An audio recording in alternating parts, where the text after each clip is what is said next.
हाम्रो सानो प्रयासले ल्याउँछ ठुलो परिवर्तन। सफा बनाऊ पृथ्वी जोगाऊ जीवन, सफा बनाऊ पृथ्वी जोगाऊ जीवन। आऊ सबै मिली कसम हामी खाऊ, आऊ सबै मिली कसम हामी खाऊ। प्लास्टिक हटाऊ वातावरण बचाऊ, प्लास्टिक हटाऊ वातावरण बचाऊ। धन्यवाद। कार्यक्रम सञ्चालकज्यू, आदरणीय सभाका सभापति महोदय, प्रमुख अतिथि, विशिष्ट अतिथि र अन्य अतिथिगण, कलमको टुप्पोमा न्यायको तराजुली आसीन हुनुभएका निष्पक्ष निर्णायक मण्डलज्यू, समय पालकज्यू, विभिन्न विद्यालयबाट पाल्नुभएका आदरणीय प्रधानाध्यापकज्यू र गुरुवर्गज्यू र मसँगै दौडको मैदानमा उत्तीर्ण हुने मेरा प्यारा प्रतिस्पर्धी मित्र तथा यहाँ उपस्थित सम्पूर्णमा म चौडी पब्लिक माध्यमिक विद्यालय कक्षा 10 मा अध्ययन छात्रा रञ्जिता मानन्दरको तर्फबाट स्वीकार्नुहोस् न्यानो अभिवादन।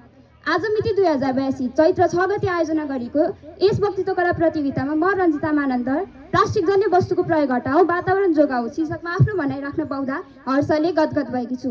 प्लास्टिक एक कृत्रिम रासायनिक पदार्थ जो मुख्यतया पेट्रोलियम र प्राकृतिक ग्यासबाट बनाइन्छ। प्लास्टिकको सबैभन्दा ठुलो विशेषता के छ भने यसलाई तताउँदा यो जुनसुकै आकारमा परिणत गर्न सकिन्छ र चिसो हुँदा त्यही आकारमा कडा हुन्छ। तर शत्रुलाई चिन्नु युद्धको पहिलो कदम हो भन्ने चाहिँ प्लास्टिकको फाइदाको बावजुद यसका बढी बेफाइदाहरू रहेका छन्। हरेक वर्ष विश्वमा 40 करोड टन प्लास्टिक उत्पादन हुने गर्छ र यो प्रकृतिमा कहिले पूर्ण रूपमा नष्ट पनि हुँदैन। पानीमा फालौ टिक्छ, जमिनमा गाडौ टिक्छ, जलाऊ विषालु धुवा निस्कन्छ। एउटा साधारण प्लास्टिक नष्ट हुन 400 देखि 1000 वर्ष लाग्छ, तर हामी त्यसलाई 5 मिनेट प्रयोग गरेर फ्याँकिदिन्छौँ। हाल विश्वमा प्लास्टिकको बढ्दो प्रयोगका कारण कतिपय ठाउँहरू फोहोरको थुप्रोमा परिणत भइरहेका छन् र समुद्रमा बसोबास गर्ने माछा लगायतका जलीय जीवहरू समेत प्लास्टिकका कारण मरिरहेका छन्। माइक्रोप्लास्टिकका ससाना कणहरू हामीले पिउने पानी र हामीले खाने खानामा मिसिरहेका छन्। सभापति महोदय, हामी प्रतिदिन बिहान उठ्दादेखि राति सुत्दासम्म प्लास्टिकसँग घेरिएका छौँ। खाजाको झोला, पानीको बोतल, चियाको कप सबै प्लास्टिक। हामी त्यसलाई प्रयोग गर्छौँ र फ्याँकिदिन्छौँ, तर हामीले कहिले सोचेका छौँ हामीले फ्याँकेका ती प्लास्टिकहरू कहाँ जान्छ?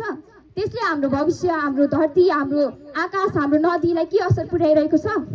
बागमती नदी जसलाई हिन्दू धर्म अनुसार पवित्र मानिन्छ, जहाँ हाम्रा पुर्खाहरूले स्नान गर्ने गर्थे, आज त्यो नदीको अवस्था हेर्ने हो भने त्यहाँ पानी कम र फोहोरको मात्रा बढी पाइन्छ। यस्तो किन भइरहेको छ त? आफैलाई प्रश्न गर्न सक्नुहुन्छ हजुरहरूले। नुवाकोटमा पनि यस्ता थुप्रै स्थानहरू छ जो फोहोरको थुप्रोमा परिणत भइरहेको छ। उदाहरणको रूपमा हामीले आफ्नै नुवाकोट क्षेत्रमै रहेको खम्बली क्याम्पलाई पनि लिन सक्छौँ। महात्मा गान्धीले भन्नुभएको छ, तिमी जुन परिवर्तन संसारमा देख्न चाहन्छौ त्यो परिवर्तन पहिले आफैमा ल्याऊ। त्यसैले हामीले अरूलाई प्लास्टिकको प्रयोग कम गर भन्नुभन्दा पहिले आफैले प्लास्टिकको प्रयोग कम गर्नुपर्छ। हामीले यदि आफैबाट परिवर्तन सुरु गर्ने हो भने आज हामी, भोलि समाज, पर्सि देश र त्यसपछि सम्पूर्ण संसार परिवर्तन हुनेछ। पर्यटकहरू नेपाल प्राकृतिक सुन्दरता हेर्न आउँछन्, तर बाटोघाटोमा फालिएको फोहोरको थुप्रो हेरी निराश भई फर्किन्छन् र भन्छन् नेपाल सुन्दर छ तर फोहोर छ। के यो हाम्रो पहिचान हुनुपर्छ? एक दिन हाम्रा सन्तानहरूले हामीलाई सोध्नेछन्, आमा तपाईँको पालोमा यो संसार कस्तो थियो र तपाईँले यसलाई बचाउन के गर्नुभयो? हामीले त्यस बेला उनीहरूलाई के जवाफ दिने? हामीले केही पनि गरेनौँ भन्ने? त्यही भएर हामीले आजबाट प्लास्टिकको प्रयोग कम गर्न र यसको उचित व्यवस्थापन गर्न जान्नुपर्छ। हामीले प्लास्टिकको प्रयोग कम गर्न कपडाको झोला प्रयोग गर्ने, प्लास्टिक पुनः प्रयोग गर्नका लागि उद्योग, कल कारखानाहरू खोल्ने आदि जस्ता उपायहरू अपनाउन सक्छौँ। हामीले प्लास्टिकको समस्यालाई जडैबाट समाप्त गर्न सबैभन्दा पहिले प्लास्टिकको उत्पादनलाई नै कम गर्नुपर्छ।